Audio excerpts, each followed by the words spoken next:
여러분, 사람이 한 번 큰 사건을 일으키면 보통은 그 이름이 역사 속에 남습니다. 그런데 이상한 사람이 한 명 있었어요. 그 사람은 한 번도 아니고 두 번도 아니고 세상이 잊을만 하면 다시 뉴스에 등장했습니다. 처음엔 많은 사람들이 이렇게 생각했을 겁니다. 설마 저렇게 큰 사건을 벌이고도 똑같은 방식으로 사람을 속일 수 있겠어? 그런데 놀랍게도 그 설마가 반복됐습니다. 더 놀라운 건 이 사람이 활동하던 무대가 골목도 아니고 그냥 동네 사기판도 아니었다는 점입니다.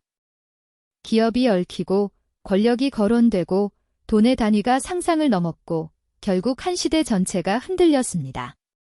그리고 시간이 한참 흐른 뒤에도 이 이름은 다시 뉴스에 등장합니다.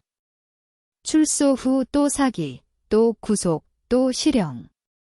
도대체 어떤 사람이었길래 한 시대를 뒤흔든 뒤에도 비슷한 방식의 사건이 반복됐을까요? 오늘 이야기할 인물은 1980년대 대한민국을 충격에 빠뜨렸던 희대의 사기 사건의 중심, 바로 장영자입니다. 장영자라는 이름이 전국을 뒤흔든 건 1980년대 초였습니다. 당시 장영자와 남편 이철이는 거액의 어음 사기 사건으로 구속됐고 이 사건은 오랫동안 단군 이래 최대 사기 사건으로 불렸습니다. 보도에 따르면 피해 규모는 약 6,400억 원대로 알려졌고 당시 정부 예산의 10% 수준에 비견될 만큼 엄청난 충격을 줬습니다. 이 사건이 특별했던 이유는 단순히 금액이 커서만이 아니었습니다. 장영자는 당시 대통령 전두환의 인척으로 거론됐고 남편 이철이는 중앙정보부 차장 출신이었습니다. 그러니까 사람들 눈에는 그냥 돈 많은 민간인이 아니라 권력과 연결된 사람들처럼 보였던 겁니다. 그래서 사회적 파장이 더 클 수밖에 없었습니다. 장영자 사건의 핵심 수법은 비교적 단순했습니다.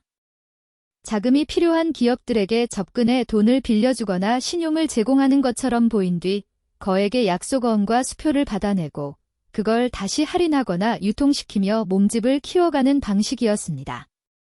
겉으로 보기엔 돈이 돈을 부르는 큰손 같았지만 실제로는 그 신용 자체가 매우 취약하고 위험한 구조 위에 올라가 있었던 거죠.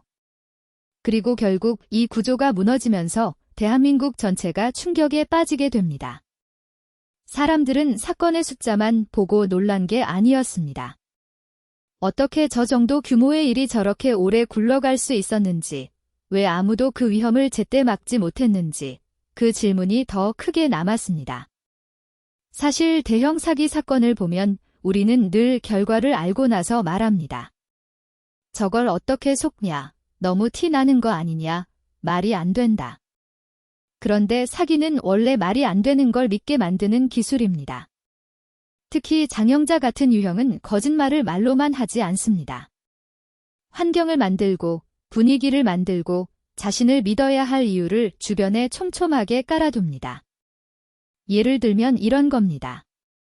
저 사람은 그냥 사기꾼이 아니야? 윗선하고 연결되어 있어. 저 정도 사람이면 진짜 정보가 있겠지? 큰돈을 굴리는 사람이라면 나 같은 사람은 모르는 세계가 있겠지. 이런 심리가 작동하기 시작하면 사람은 사실을 검증하기보다 이미지와 권위를 먼저 믿게 됩니다. 그리고 장영자 사건은 바로 그 지점을 정면으로 보여준 사건이었습니다. 그렇다면 사람들은 왜 장영자를 믿었을까요? 사실 이 질문이 장영자 사건의 핵심입니다. 사람을 속이는 데 필요한 건 완벽한 거짓말이 아닙니다. 오히려 그럴듯한 배경, 믿고 싶게 만드는 상황, 그리고 스스로 검증을 멈추게 만드는 분위기가 더 중요합니다. 장영자는 바로 그 부분을 파고들었습니다. 돈이 많은 척하는 것, 영향력이 있는 척하는 것, 실제로 권력 주변 인물처럼 보이는 것, 이 세 가지가 겹치면 사람은 이게 사기일 리 없다는 쪽으로 기울기 시작합니다. 그러면 숫자가 커질수록 오히려 더 쉽게 믿게 됩니다. 보통 사람은 상상하기 어려운 규모의 돈을 말하는 사람 앞에서 저 정도면 뭔가 진짜가 있겠지 하고 생각해버리기 때문입니다. 장영자 사건이 남긴 가장 무서운 포인트는 바로 여기 있습니다. 사람은 논리보다 권위를, 사실보다 분위기를, 검증보다 관계를 먼저 믿을 때가 있다는 것, 그리고 대형 사기는 그 틈으로 들어온다는 것 말입니다. 장영자는 결국 1983년 징역 15년을 선고받습니다. 보통 여기서 이야기가 끝났다면 우리는 장영자를 한 시대의 대형 사기범 정도로 기억했을 겁니다. 그런데 장영자라는 이름이 유독 오래 남은 이유는 그 이후의 행적 때문입니다. 장영자는 형기를 다 채우지 않고 1992년 가석방됩니다. 여기까지만 보면 많은 사람들이 이제는 과거의 인물로 사라지겠구나 생각했을 겁니다. 하지만 그렇지 않았습니다. 연합뉴스 보도에 따르면 장영자는 출소 1년 10개월 만인 1994년 약 140억 원 규모 차용 사기 사건으로 다시 4년형을 선고받고 구속됩니다. 여기서 대중은 처음으로 이런 생각을 하게 됩니다. 이 사람은 정말 멈추지 않는구나. 대형 사기범의 후일담이 흥미로운 이유는 사건 하나의 규모 때문이 아닙니다. 그 사람이 왜 다시 같은 길로 돌아가는지, 왜 비슷한 구조가 반복되는지 도무지 이해가 안 되기 때문입니다. 그리고 장영자는 바로 그 질문을 남긴 인물이었습니다. 이후의 흐름도 비슷했습니다. 1998년 광복절 특사로 풀려난 뒤 2000년에는 국권화폐 사기 사건으로 다시 구속 기소됩니다. 그리고 2015년 1월 석방됩니다. 이쯤 되면 이름보다 패턴이 먼저 보이기 시작합니다. 출소, 복귀, 접근, 신뢰 형성, 그리고 다시 사기 의혹. 사실 여기서 우리가 주목해야 할 건 장영자 개인의 일탈만이 아닙니다. 이런 일이 왜 반복적으로 가능했는가 하는 구조입니다. 한번 크게 무너진 신뢰가 시간이 지나면 다시 복구되고 사람들은 사건보다 이미지에 익숙해지고 결국 누군가는 과거의 기억이 희미해진 틈을 이용하게 됩니다. 장영자 사건의 후일담은 바로 그 점에서 더 무섭습니다. 그리고 정말 놀라운 건 그 다음입니다. 2018년 장영자는 남편 고 이철이 명의의 삼성 에버랜드 전환 사채를 기증하려는데 비용이 필요하다고 말하며 피해자들을 속여 약 6억 원을 편취한 혐의로 다시 구속 기소됩니다. 결국 대법원에서 징역 4년이 확정됐습니다. 이 대목이 굉장히 중요합니다. 왜냐하면 장영자의 사기 방식은 매번 완전히 새롭지 않았기 때문입니다. 오히려 비슷한 특징이 반복됩니다. 누군가가 쉽게 확인하기 어려운 큰 자산, 특별한 인맥, 유력한 배경, 그리고 지금 당장 돈이 들어가면 훨씬 더 큰 이익이나 가치가 돌아온다는 구조. 이건 고전적인 사기 수법인데 놀랍게도 시대가 바뀌어도 계속 먹힙니다. 사람은 거짓말 그 자체보다 그럴듯한 사정을 더 잘 믿습니다. 급하게 처리해야 할 비용, 곧 들어올 거대한 자산, 잠깐만 다리를 놓아주면 되는 자금, 이런 말들은 언제나 현실과 닿아 있는 것처럼 들립니다. 장영자 사건의 후일담은 그 사정이 얼마나 집요하게 반복될 수 있는지를 보여줍니다. 그리고 2025년 장영자라는 이름은 또 한 번 뉴스에 등장합니다. 연합뉴스 보도에 따르면 장영자는 2017년 서울 서초구의 한 호텔에서 농산물 공급 계약을 체결하며 154억 2천만 원의 위조 수표를 선급금 명목으로 건넨 혐의로 재판을 받았습니다. 1심은 무죄였지만 항소심은 판단을 뒤집어 징역 1년을 선고하고 법정 구속했습니다. 항소심 재판부가 주목한 포인트도 의미심장합니다. 재판부는 장영자가 이 사건으로 실제 이익을 얻었고 과거 유죄가 확정됐던 사건들과 위조 수표의 액면 금액, 수표 번호 흐름, 그리고 타인에게 위조 수표를 건네 현금화하도록 하는 방식 등이 비슷하다고 봤습니다. 쉽게 말해 법원은 이걸 단순한 우연이나 실수로 보지 않았다는 겁니다. 여기서 사람들은 다시 충격을 받습니다. 아니, 80대가 되어서도 이런 방식의 사건에 다시 연루될 수 있다고? 그런데 바로 그 지점이 장영자라는 인물을 그냥 옛날 범죄자가 아니라 한국 현대사 속 반복되는 사기의 상징으로 만들어버린 겁니다. 많은 사람들이 장영자 사건을 보면 그건 1980년대 이야기잖아. 요즘 세상하고는 다르지 않아. 이렇게 생각할 수 있습니다. 하지만 오히려 반대입니다. 장영자 사건은 지금 벌어지는 수많은 사기를 이해하는데 굉장히 좋은 교과서 같은 사건입니다.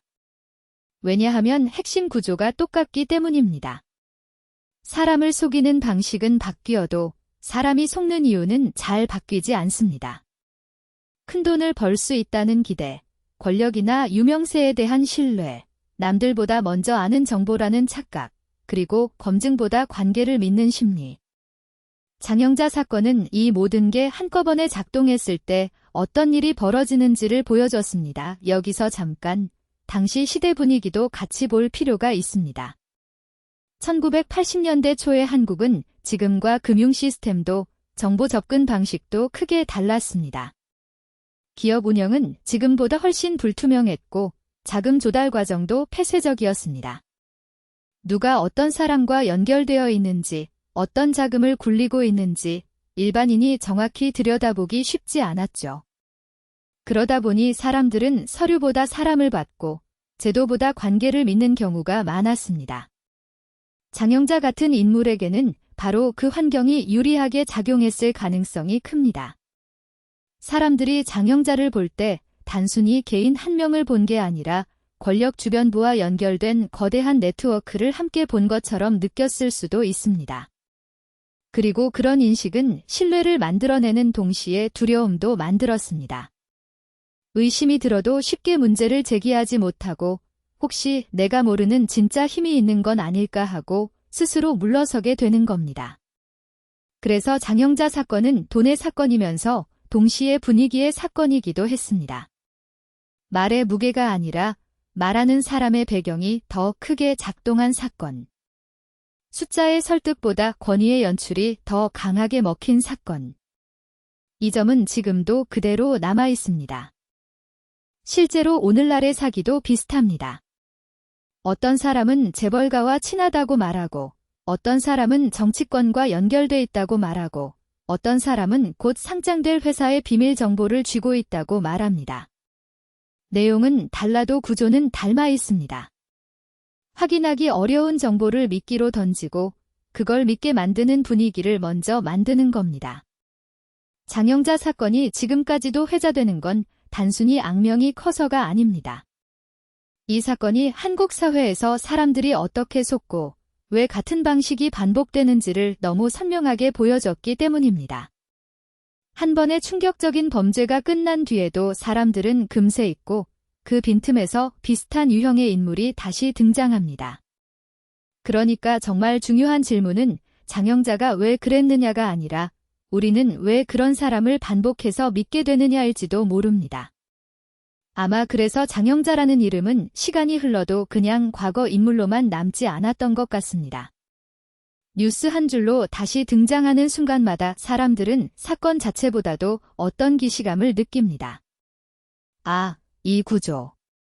어디선가 또 본 것 같은데? 그리고 맞습니다. 우리는 지금도 비슷한 구조를 계속 보고 있습니다. 그래서 이 사건은 과거 뉴스가 아니라 지금도 반복되는 현실의 원형에 가깝습니다. 전청조 사건이든 전세 사기든 코인 폰지든 기획부동산이든 겉모습은 달라 보여도 뼈대는 놀라울 정도로 비슷합니다. 누군가는 늘 돈이 많은 척하고 누군가는 늘 유력한 사람과 연결된 것처럼 보이고 누군가는 늘 지금만 지나면 큰 보상이 돌아온다고 말합니다. 그리고 사람들은 그 말에 기대를 걸죠. 정리해보겠습니다. 장영자는 1980년대 대한민국을 뒤흔든 대형 어음 사기 사건의 중심 인물이었습니다. 하지만 장영자를 정말 특별하게 만든 건 첫 번째 사건의 규모만이 아니었습니다. 출소 이후에도 비슷한 유형의 사기 사건으로 계속해서 다시 뉴스에 등장했다는 점, 그리고 그 과정에서 사람들이 매번 비슷한 방식으로 권위와 신용, 이미지에 속아 넘어갔다는 점, 그게 바로 장영자 사건이 지금까지도 회자되는 이유입니다. 어쩌면 장영자라는 이름은 한 사람의 이름이 아니라 우리 사회가 반복해서 속아온 방식의 이름인지도 모릅니다. 우리는 늘 저런 건 옛날 방식이야 라고 생각하지만 사기는 늘 시대에 맞게 옷만 갈아입고 돌아옵니다. 그래서 중요한 건 사건을 구경하는 게 아니라 그 그 구조를 이해하는 겁니다. 지금 이 순간에도 누군가는 돈이 많은 척, 영향력이 있는 척, 특별한 정보를 가진 척하면서 또 다른 장영자식 사기를 시도하고 있을지 모릅니다. 그리고 그 시작은 늘 비슷합니다. 이건 진짜입니다. 저를 믿으셔도 됩니다. 지금 아니면 기회가 없습니다. 하지만 역사는 이미 한 번 보여줬습니다. 그 말을 가장 그럴듯하게 하는 사람이 가장 위험할 수도 있다는 거요. 장영자 사건은 단순히 옛날의 유명한 사기 사건이 아닙니다. 한 번의 대형 사건이 어떻게 반복되는 패턴이 되었는지, 그리고 사회가 왜 그 패턴을 완전히 끊어내지 못했는지를 보여주는 상징 같은 사건입니다. 처음에는 모두가 놀랍니다. 그런데 시간이 지나면 잊어버립니다. 바로 그때 같은 구조는 다른 얼굴로 다시 돌아옵니다. 그래서 우리는 사건의 이름보다 그 구조를 기억해야 합니다. 장영자는 사라질지 몰라도 장영자식 사기는 형태를 바꿔 계속 나타날 수 있으니까요. 여기서 한 가지 더 봐야 할 점이 있습니다. 장영자 사건은 단순히 범인이 영리해서 커진 사건이 아니라 당시 사회가 그만큼 불투명했기 때문에 더 커질 수 있었습니다. 기업들은 급하게 돈이 필요했고 은행박에서라도 숨통을 틔워야 했고 누가 누구와 연결돼 있는지가 돈의 흐름을 좌우하던 시절이었습니다. 다시 말해 장영자 개인만 사라진다고 끝나는 구조가 아니었던 겁니다. 그래서 사건이 터진 뒤 사람들은 한 개인의 사기극을 넘어서 왜 이런 돈의 흐름이 오랫동안 방치됐는지까지 돌아보게 됩니다. 그리고 바로 그 지점 때문에 장영자 사건은 지금 봐도 낯설지 않습니다. 오늘날의 사기 역시 제도 바깥에 있는 회색지대를 노립니다. 다 확인하기 어려운 정보, 겉으론 그럴듯한 인맥, 그리고 지금만 지나면 큰 이익이 돌아온다는 약속. 결국 사람을 흔드는 건 늘 비슷합니다. 조급함, 기대감, 그리고 내가 놓치면 안 된다는 불안감이죠. 장영자 사건은 1980년대의 오래된 뉴스처럼 보이지만 사실은 지금도 반복되는 심리를 가장 선명하게 보여주는 사건입니다. 그래서 이 사건의 이름보다 더 오래 기억해야 하는 건 그 사건이 가능해졌던 구조와 심리일지도 모릅니다. 오늘 영상은 여기까지입니다. 여러분은 장영자 사건의 어떤 지점이 가장 충격적이었나요? 댓글로 의견 남겨주세요. 그리고 이런 실제 사건의 전말과 후일담을 계속 보고 싶다면 사건 기록소를 구독해주세요.